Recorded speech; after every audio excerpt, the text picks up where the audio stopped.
JD, కేడీ ఇద్దరు రంగా గురించి enquiry start చేస్తారు. కేడీ జేడీతో ఇలా అంటుంటాడు. రంగా ఓల్డ్ ఏజ్ హోమ్లో ఉంటే మహల్లో బాబాయ్ పైన అటాక్ చేసిందెవరో తెలిసిపోతుంది జేడీ అని కేడీ అంటుంటాడు. మరోవైపు రంగాని వెతుక్కుంటూ దేవా కూడా వస్తూ ఉంటాడు తన పక్కనున్న రౌడీలతో. అది గనక జరిగితే కేదార్ రిలీజ్ అవుతాడు అని దేవా అంటూ రంగాని వెతుక్కుంటూ వస్తారు. ఇక ఓల్డేజ్ హోమ్కి వెళ్ళిన జేడీకేడి ఇద్దరు రంగా ఫోటోని చూపిస్తూ ఈయన ఇక్కడ ఉన్నారా అని అడుగుతుండగా ఉన్నారు అని అక్కడున్న వాళ్ళు అడ్రస్ చెప్పి రంగాని చూపిస్తారు.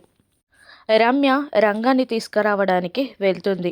బూజు దులుపుతున్న రంగాని రంగా అని పిలవగానే ఎవరు మీరు అంటాడు రంగా. పోలీస్ అనగానే రమ్య నుండి పారిపోతూ ఉంటాడు రంగా. పారిపోతున్న రంగాకి అడ్డంగా జేడీ నిలబడుతుంది. మరోవైపు తిరగగానే అడ్డంగా కేడీ నిలబడతాడు. ఇక తప్పించుకోలేనని రంగాకి అర్థమైపోతుంది. రంగాని తీసుకువెళ్ళిపోతూ ఉండగా దేవ అతని మనుషులిద్దరూ జేడీ కేడీల పైన అటాక్ చేస్తారు. జేడీ మర్యాదగా వాణ్ణి నాకు అప్పగించాయి, లేదంటే వాడితో పాటు మిమ్మల్ని కూడా చంపేస్తా అని జేడీకి రివాల్వర్ చూపిస్తూ ఉంటాడు దేవ.